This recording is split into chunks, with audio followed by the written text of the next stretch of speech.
Spider!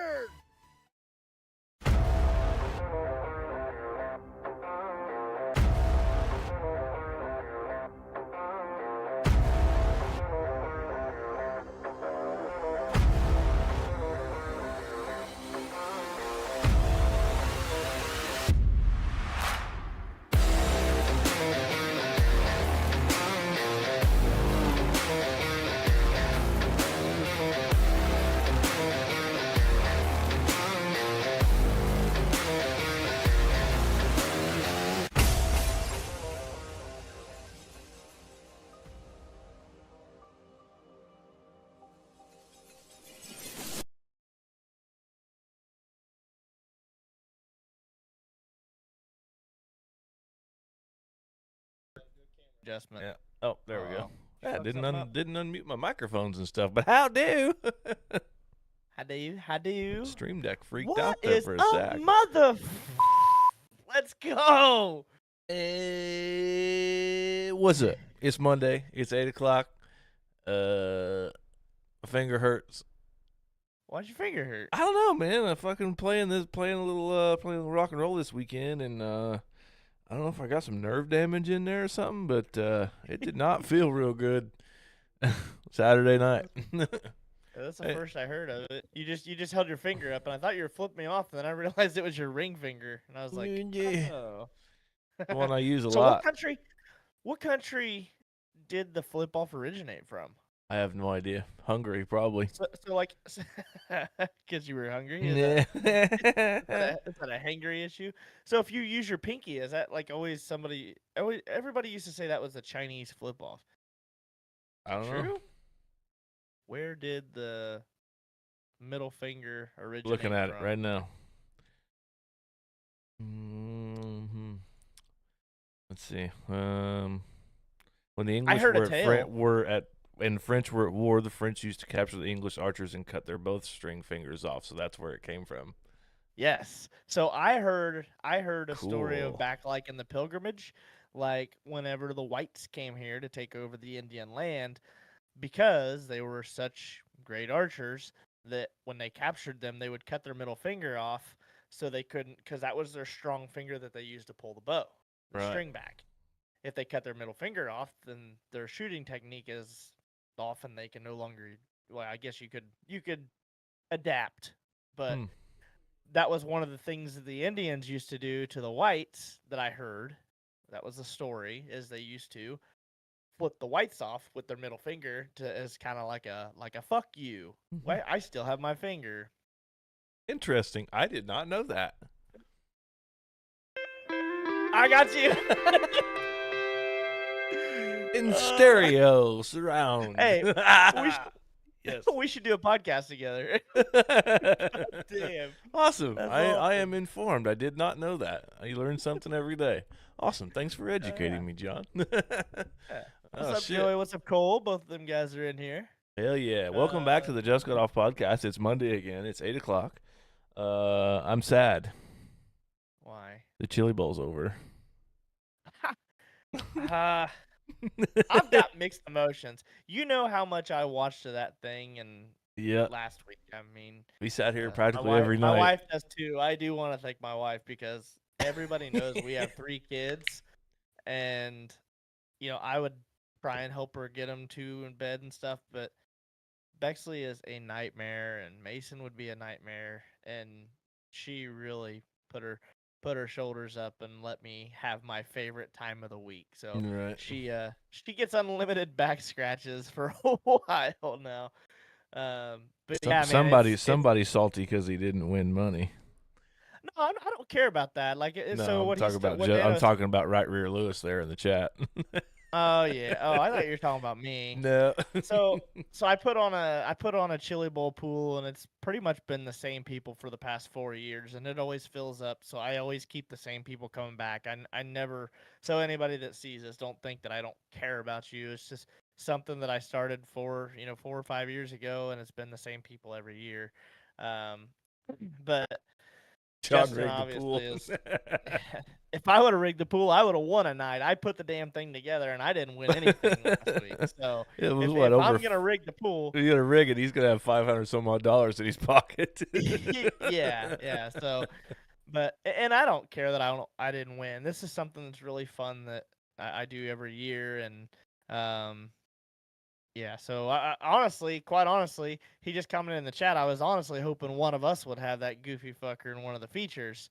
That we'd have some money on it, because man, it was a good week. I mean, it had some good features through the week, some good racing. Man, I was stacked. I was stacked the last 3 days. I know. I had. So for the people who don't know, like, I get 12 people in a pool. We all put $45 in, and there's 12 of us. So each night, there's 6 nights, the winner will win $90. But the way we do it is it's a random draw. So I put everybody's name in a random generator, and it generates a draft order for the whole week. And then for each night, everybody will be guaranteed somebody in the top 12, and then everybody will have a dark horse from 13th to 24th. You don't know who that is. What we are getting is your starting position for the feature that night. Everybody will get 2 drivers. You'll get your, like I said, top 12 and then a dark horse. So you won't know who you have until the whole field is set for the feature. Once the field is set, then you pick your drivers and be like, oh, I got this guy and this guy, and then that's who you root for, because if they win, you win $90. So I am the official 2024 Chili Bowl champion. Yeah, so Dano had second place, and it was obviously CV, and he won. So and Mom won money from CV earlier in the week, because my mom's in the pool, and I think in his preliminary night, she had CV, and he ended up winning. I think I 7. I had Ryan Timms that night, and yeah. So I mean, we all know what Ryan Timms does. Stepped on the old tallywhacker. Yeah, we pulled a couple sound bites. Obviously we have Sammy Swindell's pisser, piece of shit. And then when we were sitting here, we were watching Michael Pickens. That was one of my drivers for the night. He got 3rd, and he was talking about how he was more or less just being a pussy. He said he went to the bottom, and he said, you can't. These guys don't make mistakes. You have to be up on your game, and this is what he said in his interview. Took my balls up halfway through and just started ripping the lip.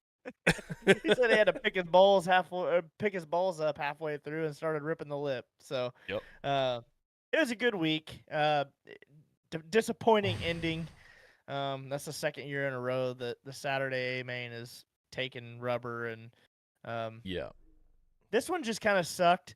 And well, I mean, you had the controversy with fucking leading up to that with fucking T-Mez and Cannon McIntosh, and right, and right, yeah. They that didn't was flip the track over before such... the B mains, and and that's fine. It would have been okay, but they didn't do anything on the bottom side of it. So, yeah, and like Justin just said, it took rubber way early. Like there was still 22 laps to go when everybody started hucking down on the bottom, and botching abort mission on the top. And so and Austin just commented in the chat. Old Bobby Pierce just put a hurting on the late model. I watched a little bit, like the last 10 laps of that race, and. Can I tell you a secret? Yeah. No one fucking cares about mud turtles. No one cares about them slow ass wannabe NASCARs. I think there was only one race. We spend a lot of time in here watching races through the year. We were just talking about that earlier. How here in about a month we're gonna be watching some 410 sprint car racing down in Florida. But one of those deals with that is we watch a lot of racing, and I think there was only one race last year that we watched, a late model race, and it was a good one. And I don't even remember what it was. I don't even remember what it was either. But I remember I was like, man, that was probably the best fucking late model race I've ever seen, and that was it. Yep. So, I just don't get into it, man. So we had a couple of local celebrities that were involved in the Chili Bowl. Ryland Gray being one of them.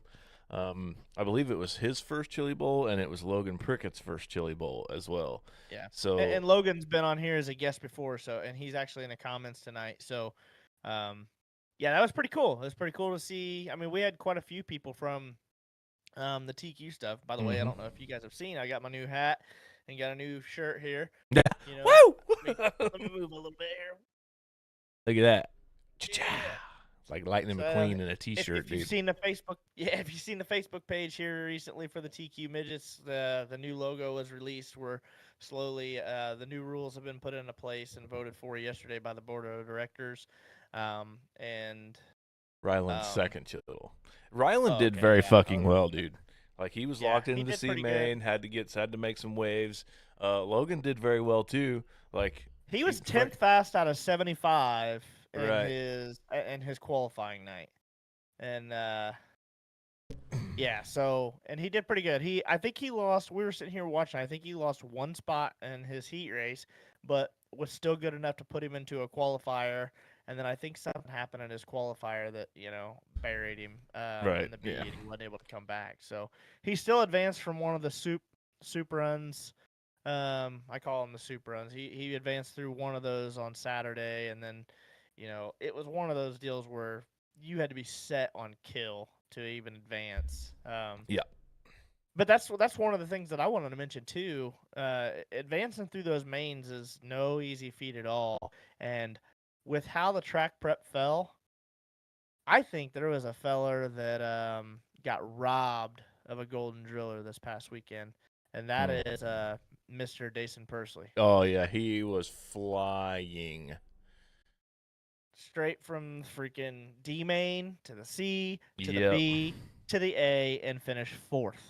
Yep. And had that track. I even just commented on his mom's post back in 2017 when Bell won. He got a picture with Keith Coons. He was a little chubby kid, and got a picture with Keith Coons, and Keith let him hold the Golden Driller trophy. And his mom said, "Man, this aged well." And I commented on it, and I said, I truly believe that had that track not taken rubber Saturday, then that would have been a badass reenactment photo. Yeah, because that would have been huge. I think he had it. He was set on kill all night. Yeah, burning it down. Yeah, and Bill just said T-Mez got fucked too. Yeah, he got fucking cannonballed. Like, I mean, what can you do? I mean, I forgot to pull a sound clip on that one, but it's coming. But yeah. So it was definitely a good Chili Bowl. We had fun. We sat here for fucking 6 nights and fucking stayed up way too late. And especially with as early as you get up. But you mentioned the All-Star TQ Midgets have a new logo, and then we fell off courtesy of that. Courtesy of Rockstar Graphics, Mr. Dano himself there. Hello. Big thank you to him. We've been working our ass off here, and we can't release everything yet. It's gonna be we're gonna be doing the sponsorship announcements kind of every other day as we go here, and thanking everybody that's really stepped up. Me and Matt have worked our ass off on trying to track these people down, and they've been gracious enough to help us out. So I'm really excited with how this series is gonna work this year. And people like Dano and all of our board members who volunteer their time and their talents and their skills to make it what it is pretty awesome, man. So we're really excited to see how everything goes. Yeah, so I have a little notepad here. And the logo that is on your hat started from an idea that I had that had to do with this sound effect. Which that is little logo up there on my hat. That little logo right there on the hat. Yep. Came from inspiration from, if anybody remembers the More You Know segment on NBC, it had a little star that was flying across the screen. Well, a few years ago, they modernized that and made it a really cool, vector graphic. And so I just had an idea one day. I was sitting here and I had a pencil and a piece of paper. And if you look at that logo on John's hat, that is where it all started right there. So there's nobody out there that can say that we that we copied this or anything like that, because it all started on just a little piece of paper, an idea and a piece of paper. Yep. That's just the tip of the iceberg. Because I mean, Oh yeah, we got some cool shit. We have man. so many more cool shit coming. So I'm so happy to I told you earlier that it just makes me so happy because I love racing and I love dirt track racing and right. I love being friends with the people. Not that late do, models though. Well, I mean, it doesn't matter to me. I really don't like late I just models. I had to say that. Pisser. I enjoy the camaraderie of series like the TQs and the local circuit, and obviously I love my USAC, I love my 410 non-wings, I do iRacing right here on my shit, but it's so cool for me to be just a guy who's always wanted to have a business that could have his name on a race car or a series or a title sponsor or something like that. So for me to put my name out there as Rockstar Graphics, aka me, yeah, it's just super cool for me to be able to say I'm not charging you guys for any of the graphic work that you do. Just give me a little bit of love, throw me a sticker on a car or two, whatever. I'm happy to do it. So thank you for the opportunity for doing all of your graphics for your series, and I hope you guys have a fucking kick-ass 2024 season. It's gonna be badass seeing my name all over that shit. It's gonna be great. things are coming together quick. So let's get into the episode. I know we were talking a little bit here briefly. You said you got a lot of notes and stuff for a couple of your segments, and I got one for mine as well. So yep. Yeah. So today is January 15th, 2024. It is. I've got a few of these here, but I'll run through them, and if we want to discuss some, we can. Obviously, today is Martin Luther King Day. Then we have National Bagel Day, National Pothole Day. Fuck those things. Yeah, there's going to be a bunch of them after all the crap that we had going. I know. God. I know. There's two types of seasons, It's like the state flower blooms in spring, aka the orange barrels. And then, you're about to get into spring when you start fucking busting ball joints and tire hot ends and flat tires and shit because of all the fucking potholes. Yeah. And then National Strawberry Ice Cream Day. Do you like strawberry ice cream? Not really. I like strawberries. I don't like anything that's really strawberry flavored. I like the sweet strawberry ice cream, not like the real tart strawberry ice cream. There's a difference, but and then National Hat Day. We both got them on today. Bing. Yeah. National Hat Day. Gotta have it. Hey, what's better than like New Hat Day? That you got a crispy new hat day or new hat day? Hat Day? New Hat Day. You got a new hat on. I've had the same fucking hat on for fucking 47 episodes. I don't know. Was that a legit question? Yeah. What's better than New Hat Day? Yeah, I love New Hat Day, but Free Pizza Day is better than New Hat Day. Oh man, I don't know. There's a lot of things. There's a lot of things that will rank a lot higher than a new hat for me. And we'll have car issues with potholes, man. I got enough fucking car issues the way it is. I changed all that fucking suspension parts in my fucking truck in my Dodge Nitro, and it throws a code that says my PCV valve needs replaced. Which that ain't too bad. I've already got the part. It's like fucking $25 or whatever, and probably deal with it. Fucking life. Save money all year long to get fucked in January when it's cold as fuck. Yeah.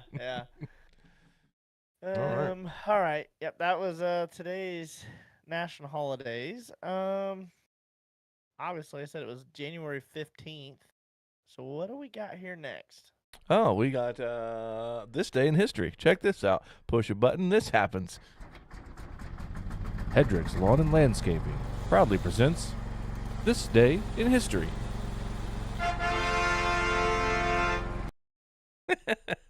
Yeah. Shit. Okay, let's go here. In 1759, the British Museum opened in Montague House, London. Where the fuck is that? I've never even heard of that city. Well, it's London, so it's probably like a suburb, like the Bronx is a suburb of New York type thing. Yeah. In 1780, American Continental Congress established the Court of Appeals. I don't even know what that is. Google it. I have so much to go through here. In 1782, Robert Morris, the superintendent of finance, recommends to the U.S. Congress establishment of the decimal coinage and national mint. I think last week, on Monday, was the first and only time the national debt was $0. So we're getting into that point to where, like, gold is being exchanged for goods and services, and now we're owing people money, and here we are, 2024, and we're like, fucked. $65 trillion in debt or some shit. Like, maybe I'm not even gonna go into it. Yeah, what happened is we got carried away and stepped on our old. Stepped on the old tallywhacker. Yeah.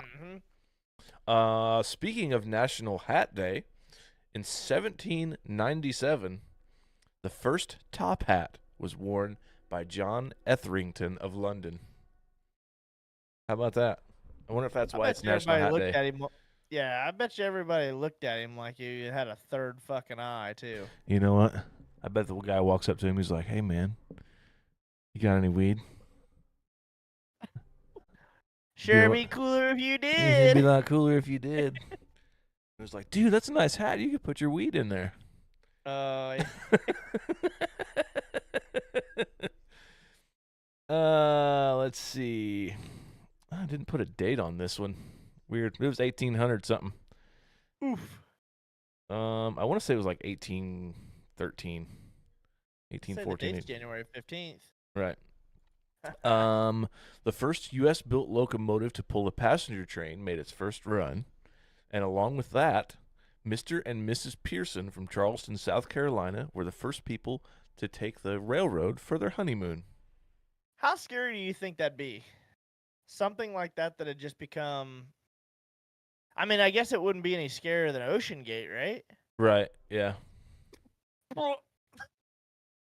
That's... Oh... Comedy. I didn't know this was a joking comedy podcast. We do a dad joke every morning at midnight for your viewing pleasure when you wake up in the morning. Yeah, it took me forever to schedule those. Laugh at those fuckers. Yeah, react to those. Laugh at those. Jerks. No, seriously though, using your honeymoon to go on a locomotive that's like fresh. I mean, brand new. I don't know. Crazy. What I'd think. You're gonna put me on those metal rails, and I'm gonna travel where? How? Yeah, I'm gonna go. I'm trying to start a new life, and you're trying to do what? Yeah, we're gonna go. How fast? I probably wasn't very fast then. No, probably not. But it was faster than riding a horse, and probably a lot more comfortable. Well, that's true. Have you ever played the fucking game Oregon Trail? Like, people died of fucking dysentery. Fun fact. I'm going to show your age here. I have not played it. Well, doesn't take much. I do know that my parents had the game on their computer when I was younger, but I never did. I always got it opened up and it had some fucking song playing and I seen the wheel and shit and I never did play it. Yeah. But what a game. What a game. Yeah. You can still play it, by the way. You just get on Google. Google Oregon I'm sure I could get it on my fucking phone. I guarantee you fucking die within the first 5 minutes. Hunter Rayburn in the chat says, I played it and I'm younger than you, John. Well, you look like somebody that would come from Oregon Trail, so that doesn't say much. Pisser. Let's see here. Have you ever looked in like the faceplate of like an elevator? See who made the elevator? No, but I did throw bomb bags in some in San Francisco, California. When we went out there for spring break, they had these things. I don't even know why they sold them on the street. We bought them off the street at a vendor. They're called bomb bags. I don't know if you should Google that. FBI will probably show up at your door, but they were $1 a piece. And basically what it was is it was a little plastic bag shaped like a bag of chips. Mm-hmm. And it had baking soda in them, floating free. Crush the capsule, and then there was a capsule of vinegar in there. Poop, and then that bag just goes whoop. Well, the top part, the little waffle ceiling that they have in the top part of the elevators, you push those up, you throw the fucking bag in there and walk out of the elevator, and then it goes, "Pow!" It fucking explodes. Great. Yeah. In Anyway. 1861, the steam elevator was patented by Elijah Otis. If you ever look at the little faceplate of the elevator there when you walk in, 9 out of 10 of them will say Otis Elevator Company. We'll find out here in a couple weeks. Okay. Guarantee you. There's a lot of fucking Otis elevators. I'm going to be so what I mean by that is here in a couple weeks, we are doing our 1-year anniversary. It is going to be a Friday, February 2nd. I will be traveling to Terre Haute. My wife is coming with me. My parents are going to hang out with the kids that weekend. We're going to do our Power Hour episode, 60 shots of beer for every minute for 60 minutes. And then I'm going to be half blitz looking at our fucking hotel elevator door on whether I can find something that says Otis. Hopefully you're booked into your hotel by that time already. Then it's gonna be fucking one of those deals where I'm hungry and then I'm thinking of Otis Spunkemeyer and then I'm gonna need some cookies. Oh goddamn! I got cookies. Fuck. Fuck. All right, here we go. Carrying on.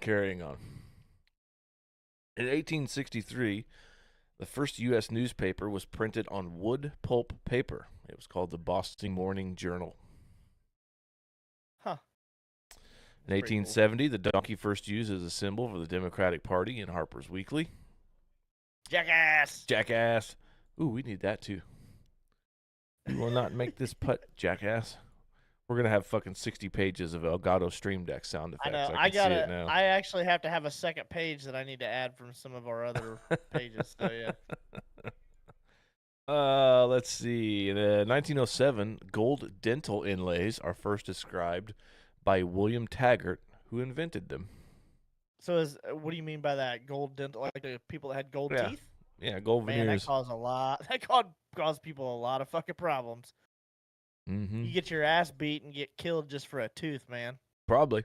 Well, it's 1907, so it wasn't like it was Wyatt Earp and Doc Holliday and shit, but I could probably see that. Well, I don't know what episode it was. My wife and I have been watching a show on Netflix called 6 Feet Under, and it's basically a couple boys who inherit their dad's funeral home, and there's a guy. Oh, yeah. I think they owe him money or something like that, but he likes to go through everybody's dental shit. What a weirdo. Like he will actually pull those teeth before they get buried. So if somebody has gold or silver teeth, because I know silver was a big thing there for a while, then copper. He'll come in there with pliers and pop it out of their fucking mouth. When you're dead, not ouch, but yeah. What do they call those? MacGyvers or Medive? What are they? Is that what it is? A what? Like the dead body that's laying there. Cadaver? Cadaver. There you go. MacGyver. MacGyver. That's what they're doing, basically. They're acting like MacGyver fucking around with him. MacGyver. That's funny. You were close. You had the ver on the end. Oh, shit. God damn it. Moving on. Oh, shit. In 1919, 2 million gallons of molasses flood Boston, Massachusetts in the Great Molasses Flood when a storage tank burst, drowning 21. How many gallons? 2 million gallons. Drowning 21 and injuring 150. Here's the thing. You're a fucking idiot if you drown in that because you know that the saying is you are slower than molasses. There's no way that is traveling fast enough to where you cannot get the fuck away from it. I don't know. If it's heated up, it's probably going to fucking travel pretty fast. You know, if it was in like a big giant vat and just the side of it just busted all at one time, that's probably a lot of weight that would just like disperse all at one time. I can't believe we didn't have cameras back then. Can you imagine like what kind of headlines that'd make on some of our like social medias and shit like that? 200 million? 2 million. 2 million gallons. That's still a shit ton of gallons. Yeah. I mean, damn. Average above ground pool gallons. Or just Matt could probably tell you that. He's in the chat. He puts up pools for a living. But what about a tanker truck? A 12 foot above ground pool is 3,900 gallons. So tanker truck gallons. It's saying anywhere from 1 to 3,000. Yeah, one that you would see, one of the big silver ones that was going down the highway would be 9,300 U.S. gallons. Yeah, maximum hauling capacity. Larger. This one says larger tankers average 5,500 to 11.6 11,600 U.S. gallons. Yep, and for the lighter weight products and smaller tankers. So just say if it was 3,005. Yeah, just say 5,000. Say it was 5,000. So how many 5,000s are in a million? 400 tankers. 400. So 800. Is it 400? 800 tankers? Yes, 200 tankers per side. Yeah, gotcha.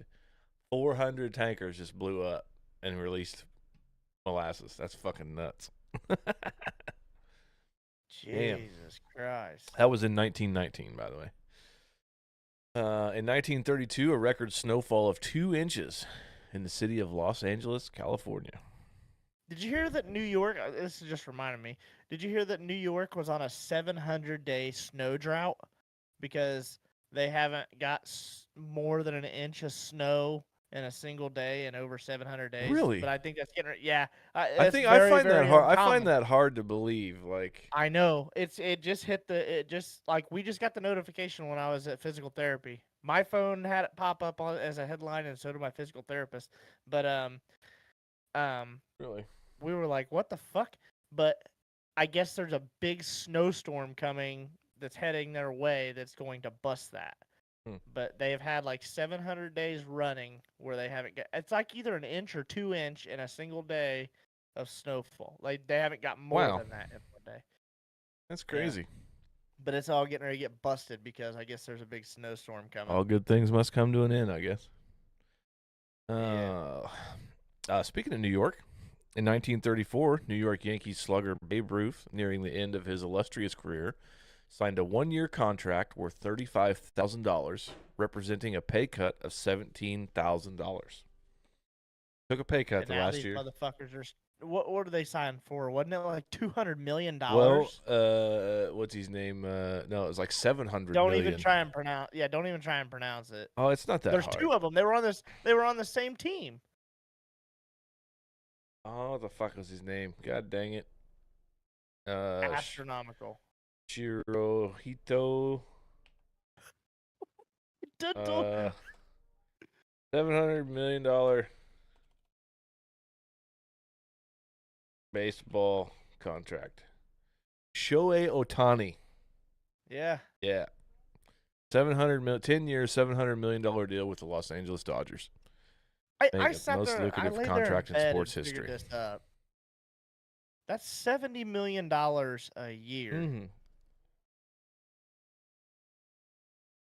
Every How much day, did we send to Ukraine?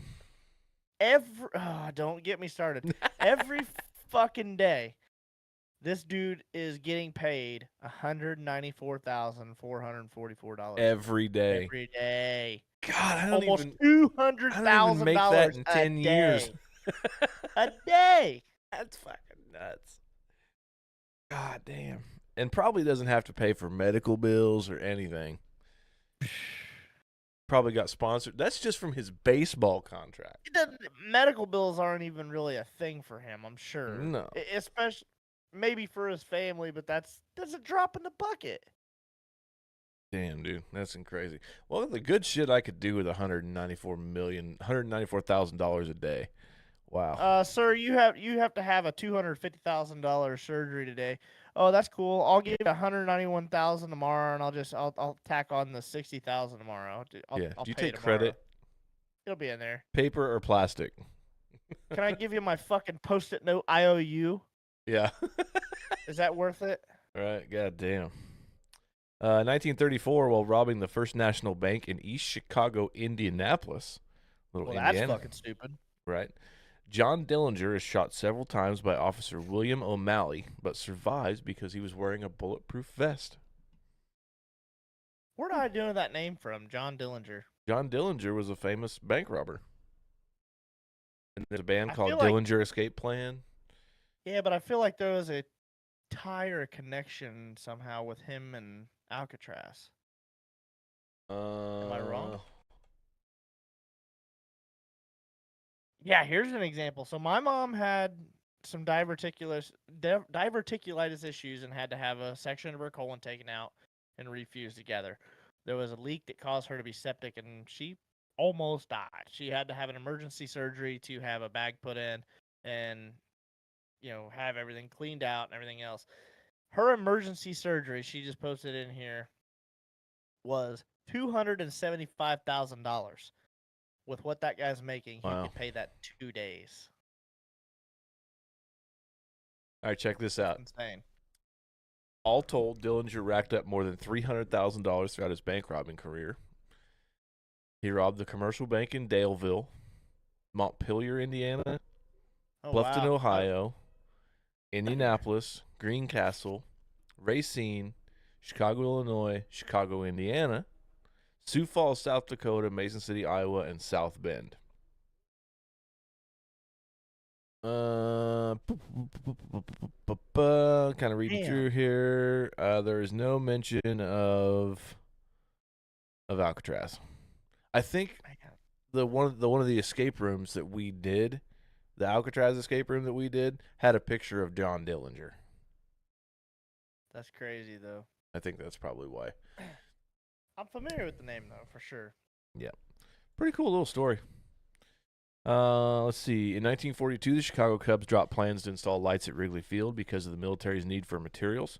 It takes 35 more years before lights are finally installed at the ballpark. How about that? You know what's crazy?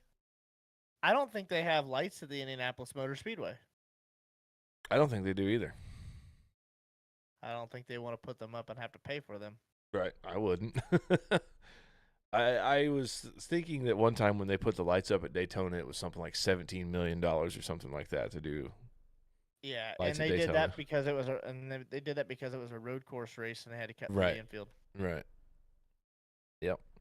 1943, the world's largest office building, the Pentagon, is completed to house the U.S. military. In 1964, the San Francisco Giants make champion outfielder Willie Mays the highest paid player in baseball when they signed him to a $105,000 per season contract. Now we're paying guys $70 million a year. I just don't get it, dude. I don't either, man.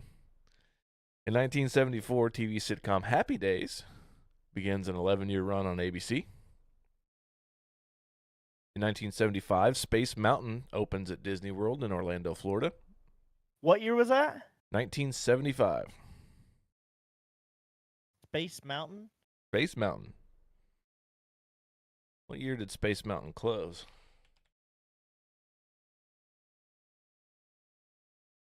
Mountain close. You can probably hear my April 10th, 2003. So I got to see it. Cool. I don't think I've ever been there. Where are we at here? 1992. The 7th edition of the Rock and Roll Hall of Fame inductees included Johnny Cash, Jimi Hendrix, and Leo Fender. Leo Fender was responsible for the Stratocaster, Telecaster, all that stuff. Huh. In 1997, the controversial Chicago... What was that? Oh, somebody followed the I forgot about the alerts. Somebody followed the channel. Thank you. Oh, that's Ember. Awesome. Nice. Thank you, Ember. I knew we had some notifications that popped up, but I didn't see anything. I was like, what the fuck is that? Nice. Cool. Yeah, Thank you. That Appreciate was Ember it. Paxton. That was Joey's daughter. Yeah, So, nice. thank Welcome. you. Welcome. I heard that and I was like, "What the hell is going on?" Yeah, I felt like I was in Willy Wonka. Freeze! My hands are in my lap, dude. I didn't push any buttons. Just burp. You got to go back down. That's the only way to go back down. Yeah, let the carbon dioxide out. Fuck. Yeah, by the way, if you invite anybody to follow the channel now, if you like it and if you follow, it makes 2 different sound effects. So yeah, and if you buy merchandise. And if you buy merchandise. I'll go ahead and give that plug too. If you go over there and buy merch, we got t-shirts, hoodies, sweatpants, shirts, all kinds of different shit over there. Tumblers, beer glasses, hats, beanies. I was wearing my beanie today. It was extremely cold. But if you buy any of that, it will also pop up here and notify us. That way we can properly thank you. So I'm trying to get to where here we'll do it real quick. Switch over to the right thing. So if you buy, oh, there it went. Matt Hedrick just liked the podcast. How cool is that? Who was it? Oh, he liked this version. Are you fucking kidding? He liked this version of the podcast. This actual episode of the podcast. Oh, okay. So when you follow, it does that. Gotcha. You buy merch, it does this. Cha-ching! Oh, we like that sound. Yeah. I spelled John wrong, by the way. See, your mom is like the podcast now. Yeah. Look at him. Now we're interacting with chat. Everything's going great. Awesome. 1997 controversial Chicago Bulls' forward Dennis Rodman kicked cameraman Eugene Amos in the groin during the game against the Minnesota Timberwolves. That ultimately, dude was so fucking wild. I fucking love Rodman, dude. He ultimately paid Amos $200,000 settlement and is suspended for 11 games without pay. Everybody's giving like that damn thing. I love it, dude. The more you click like, the more exposure we get, by the way. The more the podcast goes up the list. Look at him go. Look at him go. Here, kids, try this. That's awesome. Thank God for 2001. Wikipedia, a free wiki or content encyclopedia, is launched by Jimmy Wales and Larry Sanger. Yeah, I did see that. That was also one of the national Bubble Nation, baby. But I did see that on the national holidays too. It was a National Wikipedia Day. Nice. So there you go. All right, cool. In 2009, Chelsea Sullenberger lands U.S. Airways Flight 1549 on the Hudson River shortly after takeoff. Have you ever watched that movie? I have not. This is Tom Hanks, right? Yes, that is an amazing movie. If you plan on watching it, I don't want to ruin it for you, but there is a golly, baby, they're fucking liking the shit out of it. I like it. But the movie's fucking awesome. I mean, it literally just shows what happened, how they handled it, all the criticism that Sully went through. Right. You know, and everybody criticized him so hard, saying that he did the wrong thing, and nobody got hurt, you know. But I mean, it goes through different court cases and all kinds of shit to the point to where they get simulations involved, and you know, you'll have to watch it. It's very detailed and it's really cool. It's a very well thought out movie, and Tom's a pretty good actor in there too. If you had a Twitch follow, you know, like your little Bubble Nations are popping up there. If you're elite and have Twitch, then you get this one. Yeah, fuck yeah, babe, yeah. Let's do barbecue. Look at him go, dude. I love it. That's awesome, man. It's fantastic. Yeah, barbecue, man. Yeah, fuck yeah. Let's do barbecue. All right.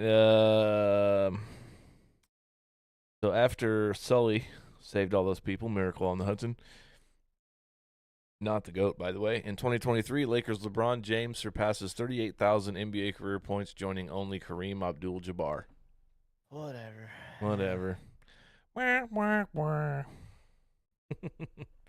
Birthdays today: Joan of Arc, Roman Catholic saint and national heroine of France. Martin Luther King Jr., American clergyman and leader of the civil rights movement. Yes, sir.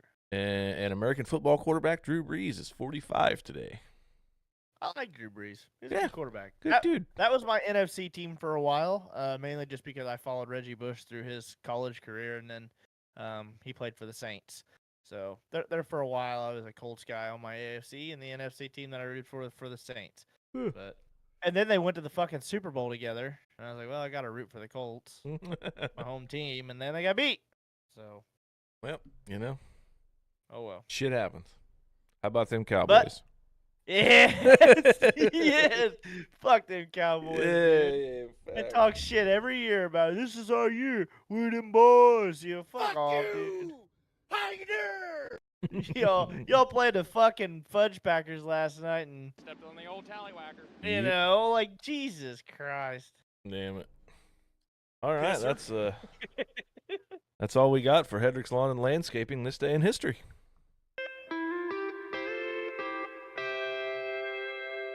I love my sound effects. It's so much fun. Can't get over it. So this one's gonna be a little lengthy, a little details here. Have you paid attention to any of like current events that's happened here, in the last couple weeks? A little bit, depending on what it is. So, have you heard? My topic is called "Free at Last." Have you heard anything about the girl named Gypsy Rose Blanchard? Yeah, I've heard a little bit of the story. Stephanie chimed in from the back and said, yes. Yes. So for anybody that doesn't know, and I'm going to let's do this. I will go through a timeline. I'll kind of give a brief description here. Gypsy Rose, when she was born, her mother had some disease called the Munchausen syndrome by proxy. What that is it is a mental illness and a form of child abuse. The caretaker of a child, most often a mother, either makes up fake symptoms or causes real symptoms to make it look like the child is sick. They later found that her mother had that because when Gypsy was born, she was born back in 1991. Her dad was only 17 years old and her mom was 24. They'd done split and they just realized they married too soon, whatever, and yeah, so they split up. She immediately, her mom did, took her to the hospital very soon after her birth to tell them that she had sleep apnea. So that's where it all started. Is she has sleep apnea as like a newborn baby. Then 5 years later, 1996, like I said, I'm going to walk through the timeline here. We can kind of discuss in between. 1996, her mom claims that Gypsy Rose is unable to walk. This is where the muscular dystrophy accusation comes in. Early 2000s, she was subjected to numerous surgeries and prescribed various medications in the early 2000s because of her mother manipulating a variety of different medical professionals. They carried out different surgeries for supposed weakness in her eye muscles, among many other operations, including the feeding tube installation. She said that she was unable to eat. What the fuck? She had a salivary gland removal and teeth extractions. Most of that was because she was on so many fucking medications that it was literally rotting the teeth out of her head. When she first started walking, her mother made her use a walker because she had muscular dystrophy in her legs. She was confined to a wheelchair despite her ability to walk, a fact that was unknown to those outside of her immediate family. As they bounced around, they got all kinds of different things done for them charity-wise through many groups, many organizations to get backstage passes to go see like Miranda Lambert. They went to Disney World. A lot of those were courtesy of the Make-A-Wish Foundation. So a lot of these doctors played into it because they didn't know any better. They were approved by all these organizations and was getting free shit and all this stuff, to help cater and to help this young girl who she even thought she was sick. She didn't know, she's like I said, this started from birth, and even as a Right. 9-year-old, she had already had fucking surgeries and install a feeding tube and glands removed, eye operations, teeth extractions, and all kinds of stuff because she thinks she's sick. Um, she had altered her birth certificate. I know she had actually won a competition when she was 10 years old, but she lied on the birth certificate and said that she was 8. And then when things really started getting sticky, they were living down south when Hurricane Katrina hit. So it wiped their whole fucking house out. And another organization came together and built them a brand new house, wheelchair accessible, hot tub. I mean, the works. Gave them a brand new house to replace everything they lost. And it all started. Her mom rode that wave right through there just because oh, I lost her birth certificate. We lost all of her medical records in the storm and Hurricane Katrina. So now nothing is traceable. They can't back any of that up. She has to base everything off the medications that she's on. Uh-oh. Got another like. So that was back in 2005. So in 2007, the first note mentioning the possibility of her mother having this disease, one of the doctors, his name was actually Bernardo Flasterstein. He said that I know. He insisted that her mom insisted that she had this muscular dystrophy, but he had done many tests and everything and was seeing no signs under any problems at all that she could fucking possibly have this disease.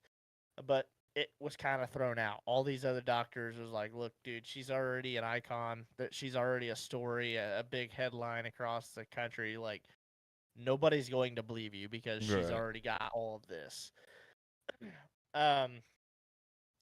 Basically, in 2010, so we fast forward now. So I was, she was 19 at this time. She's the same age as me. She found her Medicaid card and she began to suspect that her mother had been lying to her about her own age. Her mom had told her that she was born in 1995, according to her Medicaid card, that she found out that she was actually born in 1991. So at the time she was 19, but she believed that she was 15 at the time. Wow. So she has for 14 years she had no fucking clue how old she truly was. She had tried at this time. She started getting freaked out. So a year later, in 2011, she tried to escape. Met this 35-year-old man at a hotel. Her mom found out, shut it down, and there was all kinds of issues. A year later, she started using the internet more. Her mom would fall asleep.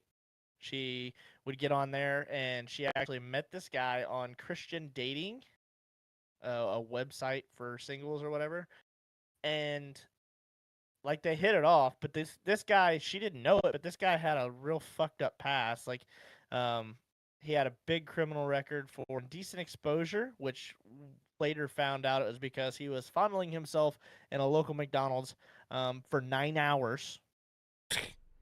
What the fuck?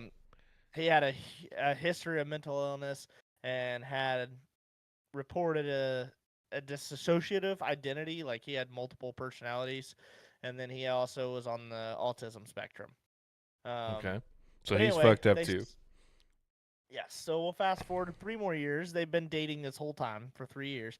They decide to finally meet in person for the first time. She knows her mom is not going to fucking let this happen. So they kind of arrange this to go to a movie or whatever as like it's an arranged meet. So it's like an accidental thing, but things didn't go as planned at the movie, but she knew that he was there, so she actually went out for the first time meeting him, goes out to the lobby, meets him, they go to the bathroom, have the old coitus in the bathroom stall, go back to the movie, and then at the end of the movie, they accidentally run into each other with her mom and them in the lobby, and her mom shuts it down.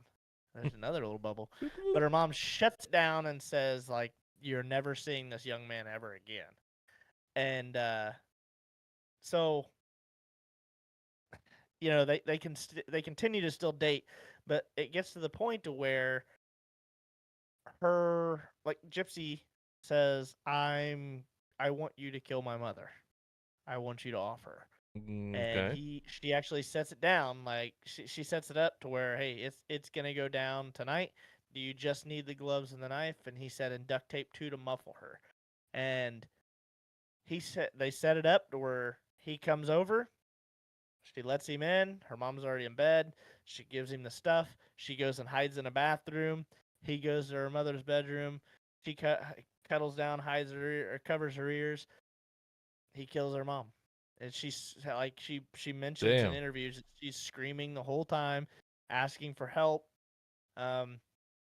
After he kills her mother, they go back into her room, do the old coitus. They steal $4,000 of her mother's cash, and then go out on a run. And then nobody knows, but they end up trying to she's like, I'm kind of worried. I'm scared. Obviously, I just witnessed this. You need to post something on the Facebook.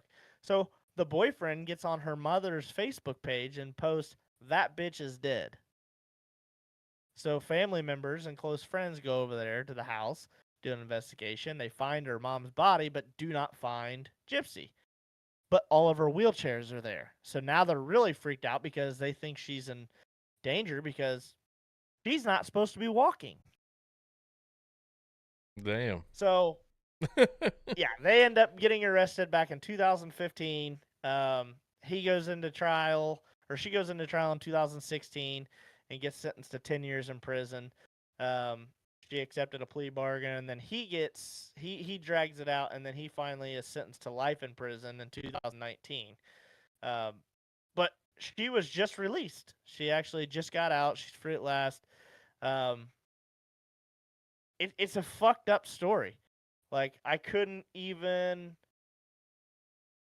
understand what it would be like to be imprisoned like that from birth. And yeah. What the fuck? and here's the list. Here's the list of stuff. Where's it at? This is the list of illnesses that her mother had tagged on her for her medical record. So she's a perfectly normal human being. Yes, actually, she just said in one of her interviews that she had a full, what do they call that? Your annual checkup. We'll say that. Right. She just had a checkup, a full body checkup, physical, yes. And she only has like a lazy eye, and obviously she has issues with her teeth and shit from the medication and whatnot. But yes, so these are the things that her mother tagged on her list of underlying conditions that she had, that she was taking medications and shit for. Epilepsy. She was vision impaired, hearing impaired, to the point to where they did a procedure and put tubes in her ears. GI reflux. She was quadriplegia. She had muscular dystrophy in her legs. She was anemic. Hypoventilation. She had asthma. She had many different forms of allergies. At age 7, she had a diagnosis of mild mental retardation.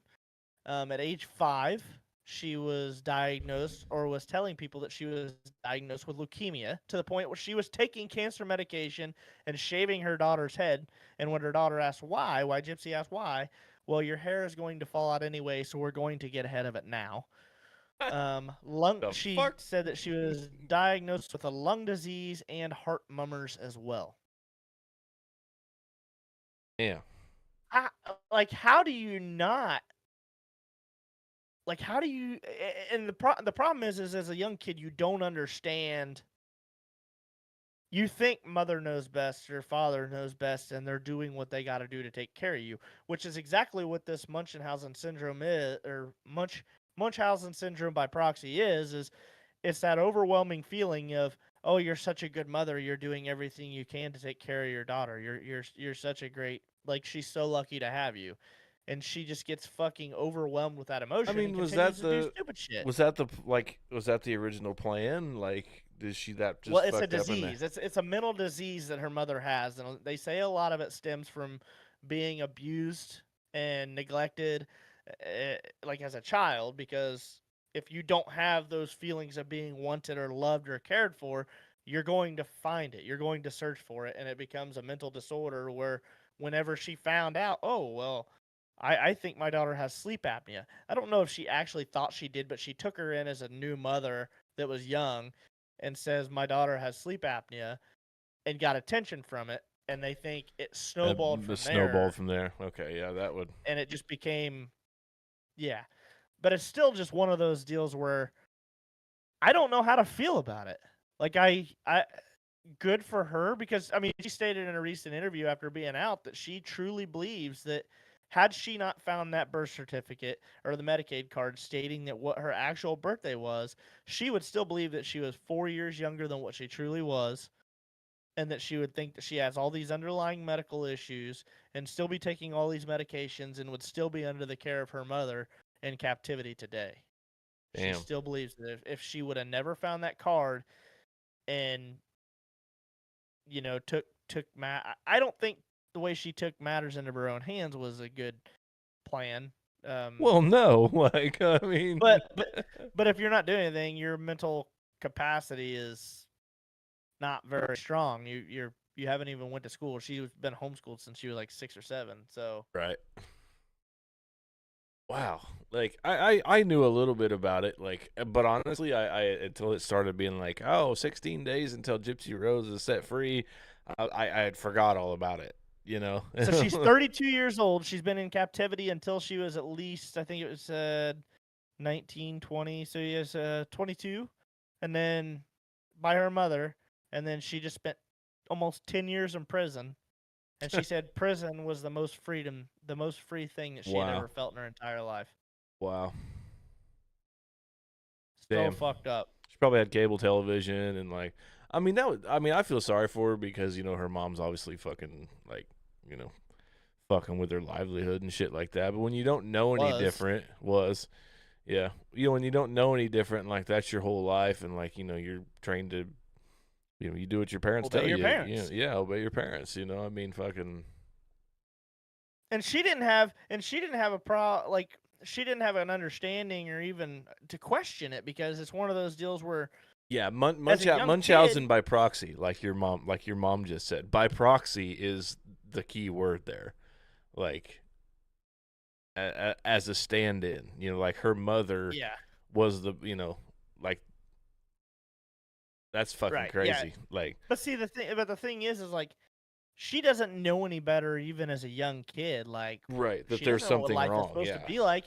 She thinks she has all these things wrong with her, and all these people are doing all these nice things for her. They're taking her to Disney World. She's winning these pageants and stuff as like Special Olympics, and like she did all of this stuff. And so the people are building them fucking houses that are catered around her disabilities, you know, like. She just thinks that everybody, and I'm not saying those people are bad people because they did that, because I'm sure they wouldn't have done that, obviously, if they thought that she was a legit, you know, handicapped person and had all these diseases and stuff like that. But I mean, what do you do? I mean, if you find a Medicaid card and it says that your parents have been lying, that would you take matters into your own hands too?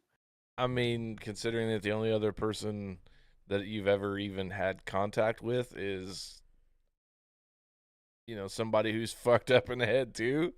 You know, I mean, is killing your parent justifiable at that point though? I mean, because she got a break from it. She got 10 years at her boyfriend that she met on Christian Mingle that fondles himself in the Ronald McDonald House. Got a whole life sentence. No, I mean, I honestly, I don't know. This is why I'm not going to jury duty on Thursday or Wednesday or whatever the fuck it is. But I thought that was I actually listened to a true crime story investigation podcast about it today. I've been seeing like, and that's the other thing. She doesn't know how to function in today's, and she don't know how to function in today's world. Fuck, she's overwhelmed with attention right now. She had 100,000 followers on her TikTok account when she got out of prison. It's up to, I looked a little bit ago, it is 9.8 million fucking followers now.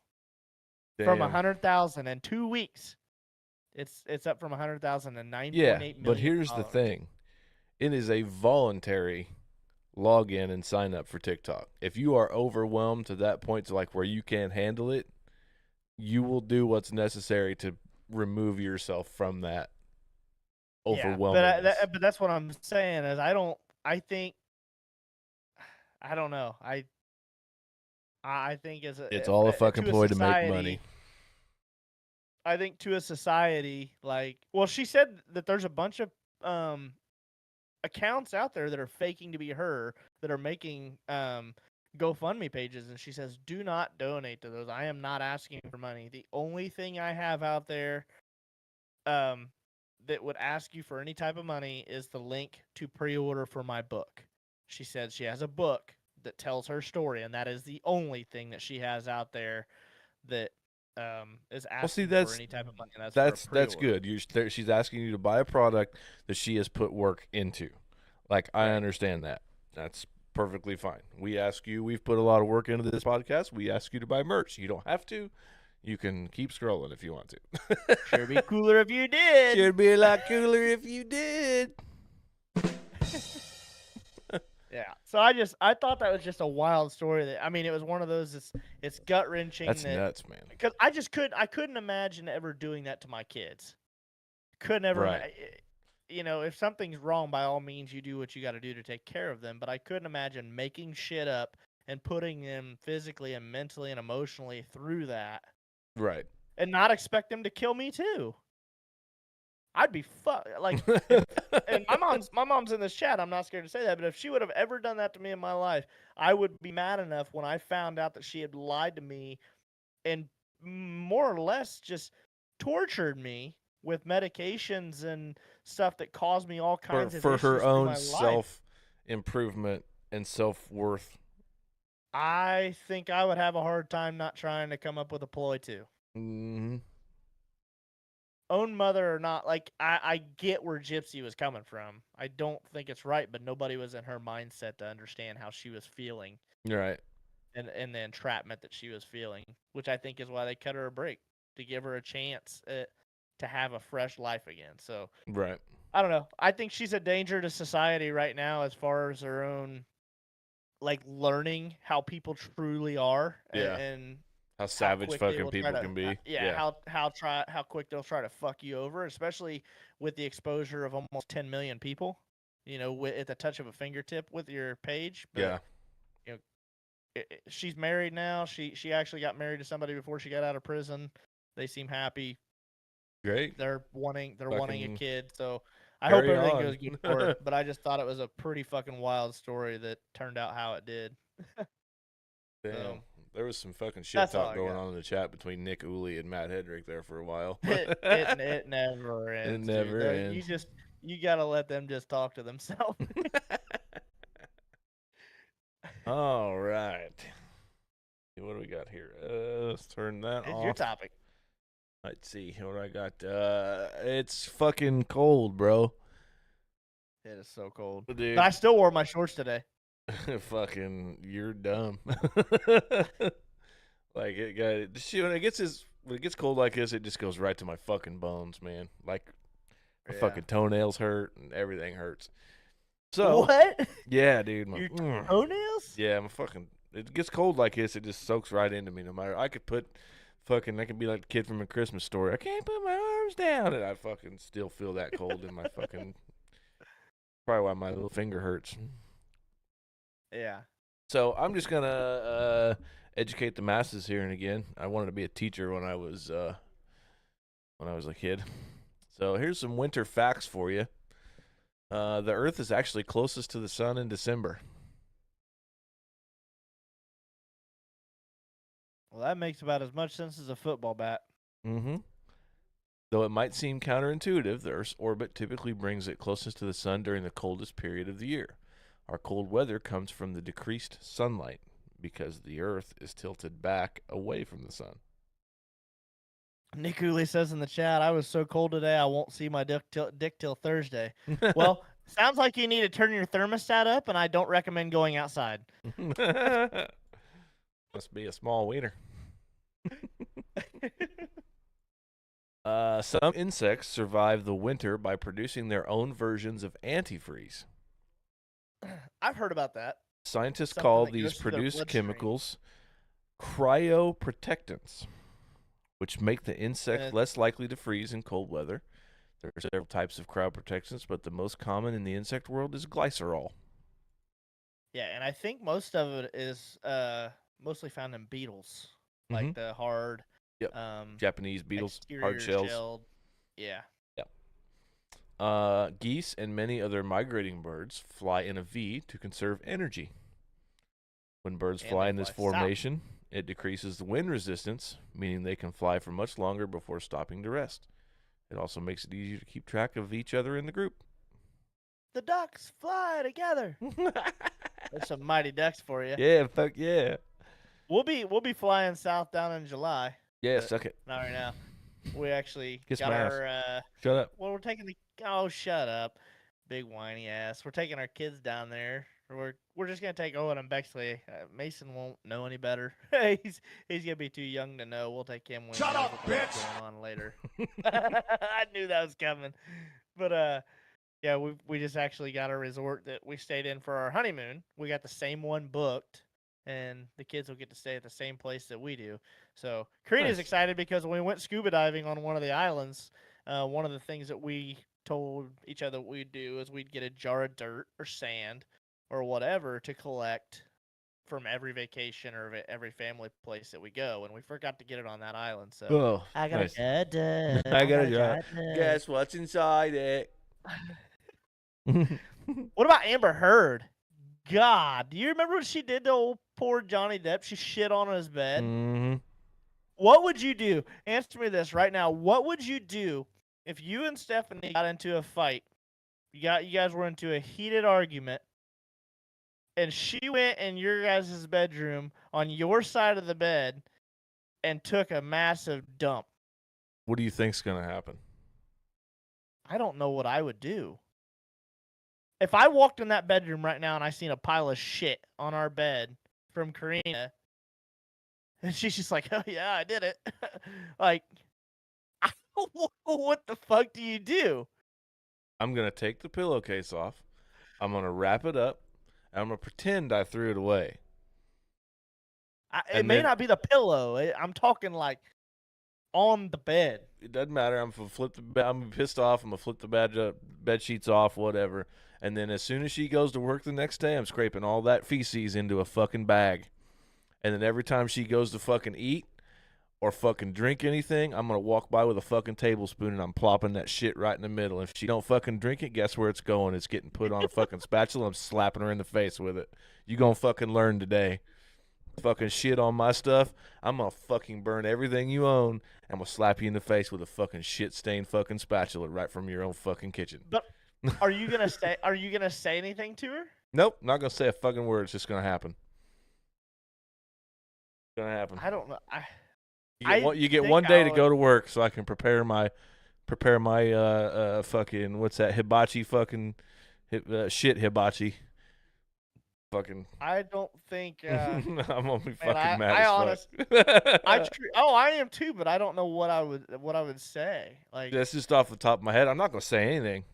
I'm just gonna pile it up in a fucking goddamn doggy bag, and it's gonna come right back at you tenfold. You're gonna get it every fucking day. I think I 100% would just be like, "Is that a shit?" Like in the middle of the bed, like what the fuck is? You literally took the initiative to get up on top of the bed, drop your pants, squat down, and take a shit. Why are we always talking about shit, man?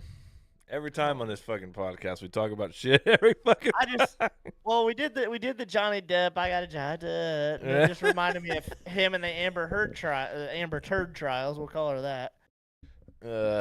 Yeah, she's getting the old fucking poop up the nostrils. I'm telling you right now, like the tortilla challenge. I'm slapping her with a fucking shit-filled tortilla. Bam. Nick, let's see. Matt asked me July what? It's we'll be gone from I think July 22nd to the 28th. So I know there is one race on that schedule that I will miss, and we will be on West Palm Beach, but we are going to go over to Sarasota, I think, for a day and spend some time over there. We liked it over there too. It's only a 4-hour drive across the whole state. If you leave that morning, it's not bad. You go from the whole East Coast to the West Coast. Very nice. So. Where was I at? But yes. What was I doing? Yeah, it's cold as fuck.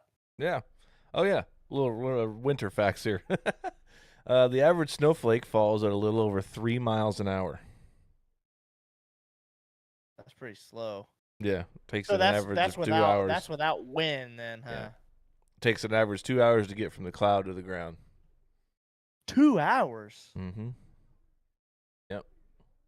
Damn. Bonus fun fact, that's about how fast the average human walks for an adult. You want another bonus fun fact? That's how fast Nick Ooley's car is on the track. So his comment saying he's cheating the race that I'll be gone is pretty invalid. It's not going to matter. It's not mattering. Nuts and seeds are not the only things that animals might store for the winter. Shrews store their favorite foods alive for the winter. Alive? Mm-hmm. Insects rendered comatose from bite. And red squirrels make a mushroom jerky to eat later. Apparently, these squirrels take mushrooms and like hang them up in their little den or whatever, and like fucking dehydrate them while like hang them up and dehydrate. Yeah, dude, I was blown away by that. What is a shrew? A shrew, I will tell you.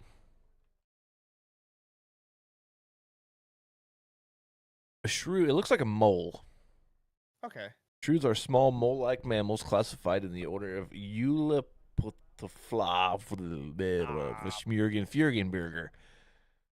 Bless you. So they're basically a mole-like little mammal. They got a little pointy nose, looks like a mole. Yeah. Apparently they have a comatose bite. Huh. See here. Okay, I got a couple more. Let's see. The first Winter Olympics took place in 1924. The tallest snow person stood over 122 feet tall. The residents of Bethel, Maine, built the largest recorded snow woman that measured over 122 feet tall, according to the Guinness World Records. It took over a month to build and was finally completed on February 26, 2008. Apparently, It had black snow skis for eyelashes.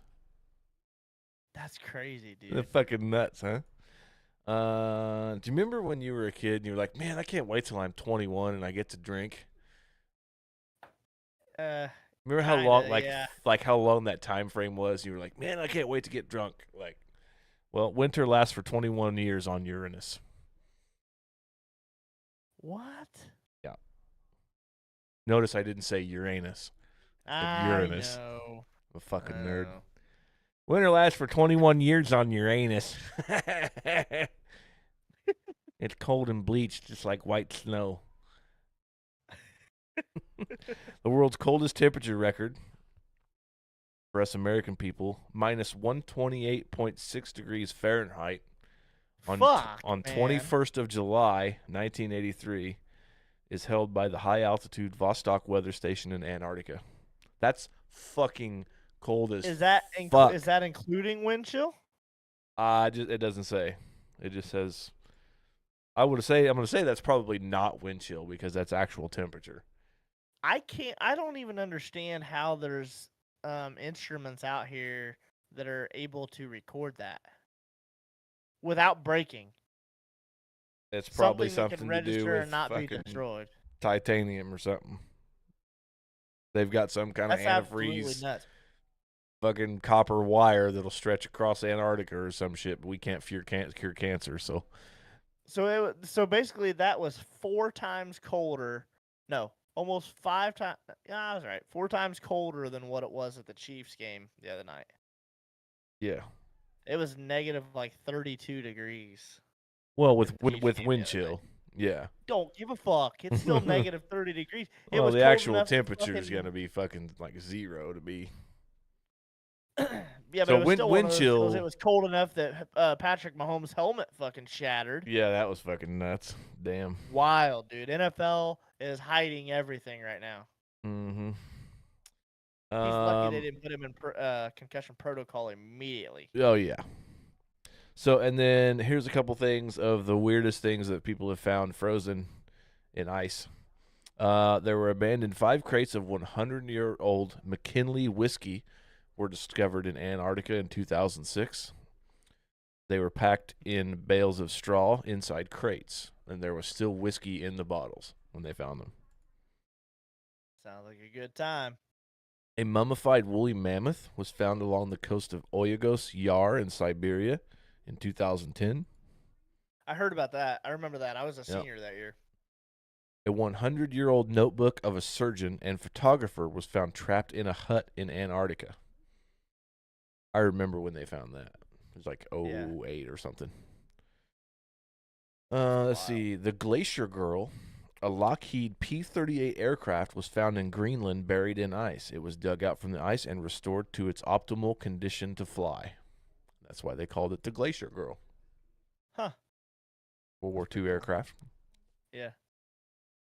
The children of Lulayaco, the mummies of 3 Inca children, were found in Argentina in 1999. The 3 children are said to be drugged and sacrificed during an Inca ritual. They were frozen and found in an upright fetal position, knees to your chest, fully. Sounds like some fully clothed like and some everything. Gypsy Rose shit. Yep.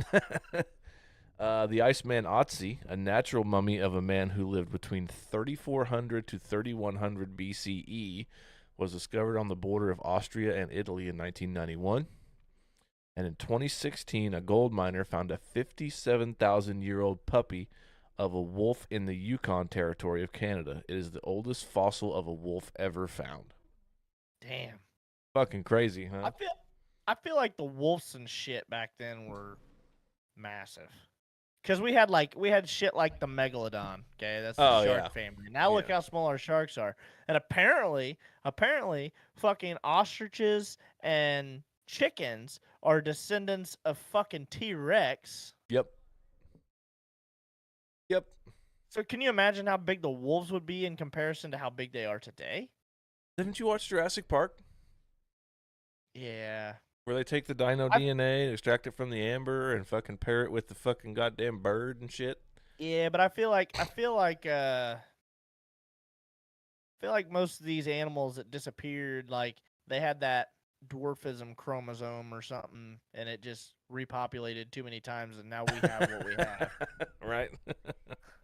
The Punnett square. There's some lesson for you. The Punnett square was repeated with too many dwarfism. There you go. Organisms. Yep. So there you go. There's just some winter facts for you. Fucking hate it when it's this fucking cold, man. I absolutely hate it. Yeah, we're getting through it. Just a couple more months, it'll start warming back up. 30 days till 410 sprint car season. Slowest time of the year for me. Counting down the days. There's old Matt and Nick still over here. Yeah, they're chip shots at each other. I believe you got a segment called Would You Rathers here. Would You Rathers are brought to you by Murray's Automotive, Detailing and Performance. So normally I have 3 of these. I have a bonus one at the end, but the first one is, and like I said, I was a little ornery with a couple of these. Would you rather walk around with an erection for 6 hours a day or never have one again? I think I walk around with an erection for 6 hours a day. Me too. I'm pitching a tent, baby.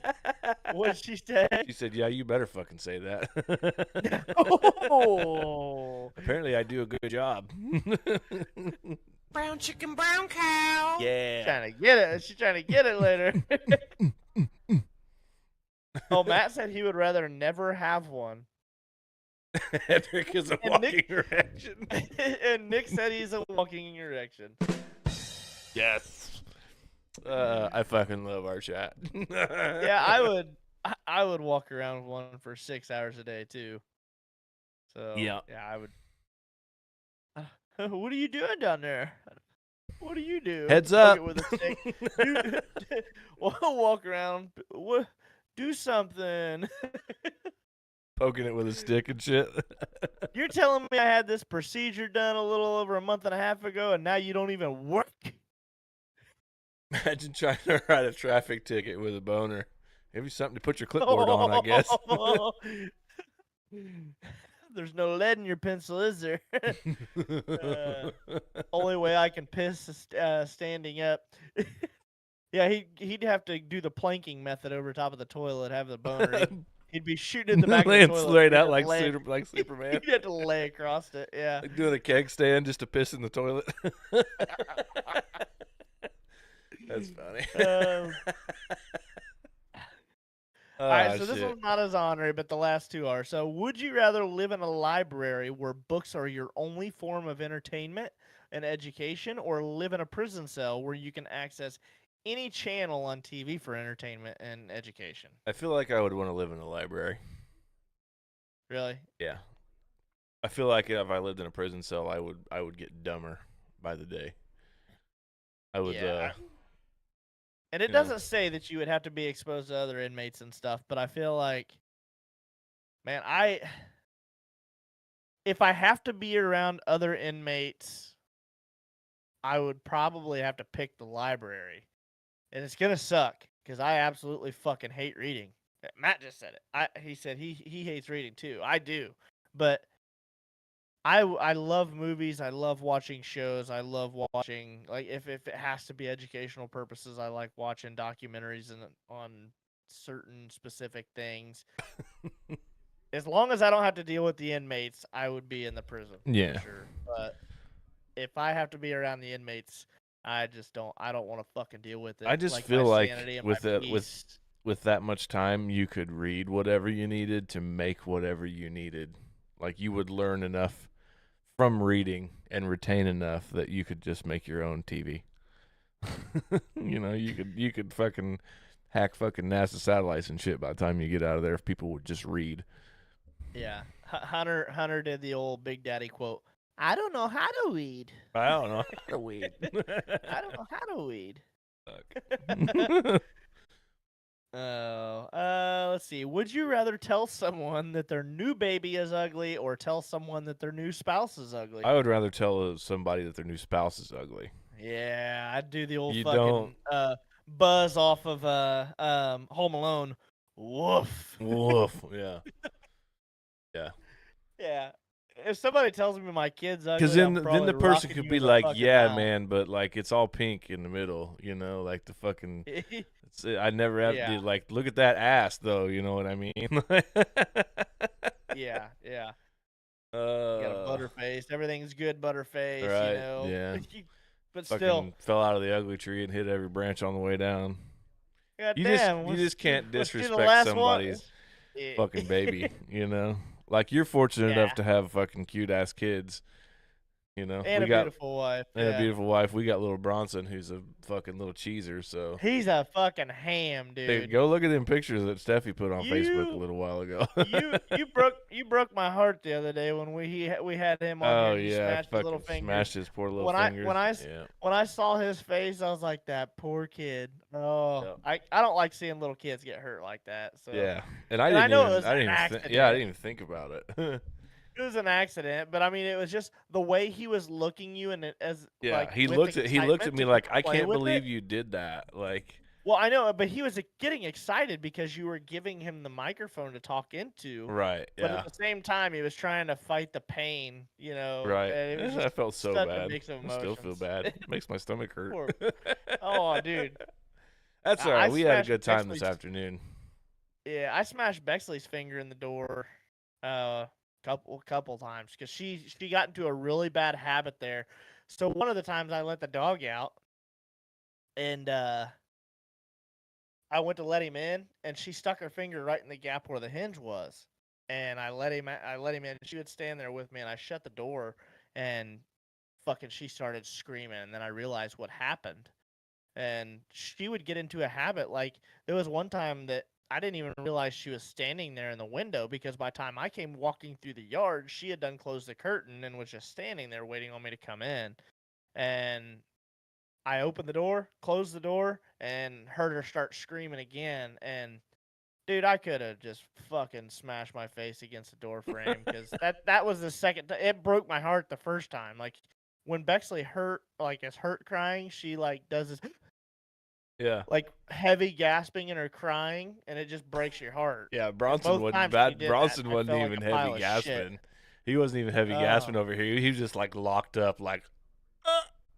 Yeah, it was a shock. Like he had never Yeah. felt anything like that Yeah. before. Yeah. Poor kids, man. They got the soft spot for sure. We made up for it They today. changed it. We ate ham. He had some of Steffi's chicken and noodles, leftover chicken and noodles. Had a couple bites of my hamburger, and then I fixed a Totino's pizza in the air fryer.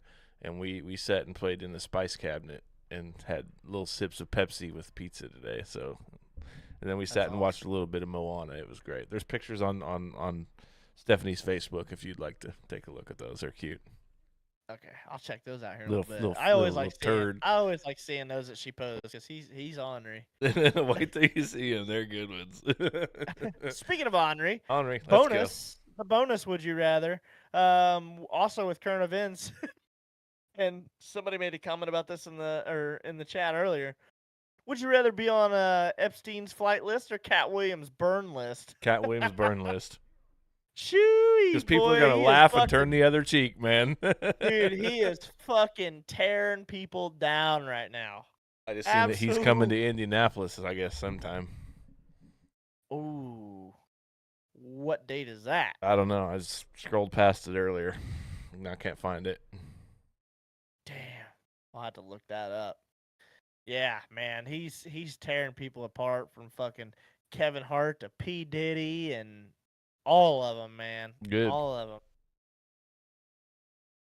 Yeah. Nick's right, though. They do turn the other cheek on the Epstein list also. Yeah. I haven't been following any of it, and I really don't give a fuck. I just saw the clips. You know, nothing any of those people have done on any day of my life or any minute in my life has affected me at any point ever. Nothing they've ever done. So, whatever you want to do over there in California land on the West Coast, by all means. But you get fucking busted touching little kids' wieners, that's on you, brother. You deserve every fucking thing you get. Yep. But the thing also too with the Cat Williams stuff is all these people are getting called out. Cat is being called a lot of things, but a liar is not one. Yeah. Nobody, not a fucking person that I've seen that he's called out has responded saying that Cat is full of shit and he is lying and he's blah, blah, blah. They may call him miserable. They may call him whatever else. Not a single person has called him a liar, though, and said that what he's saying he isn't telling the truth. So, like, the exposure is just like, holy shit, man. Like, damn. He's blowing them up. Yep. I agree with old Nick Ooley there. Don't got time for that, buddy. You get what you deserve. If what you deserve is one in the back of the dome, then by all means. Yes, sir. You are the devil's problem at that point. All right, so we do not have just a tip topic tonight, but we do have a little bit of time. We actually burnt through our topics pretty quick. Stayed on topic tonight without going too far off the rails, which doesn't happen very often. So if anybody would like to go ahead and put just a tip topic in here while we're just kind of bullshitting a little bit more, feel free to put something down in there, and we'll be open to discuss it. Like I said, we don't talk about race, religion, gender. What am I missing? Politics. We try to stay away from some of that, but anything else is pretty well fair game. So if anybody has cup? I don't know. Hold on. How the fuck would I know? Where's my new Yeti? Oh, I wanted to show off my new Yeti. Hold on a minute. I'll be right back.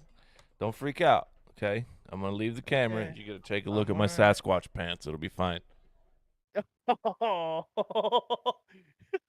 showed everybody his ass too. That would have got taken down real quick.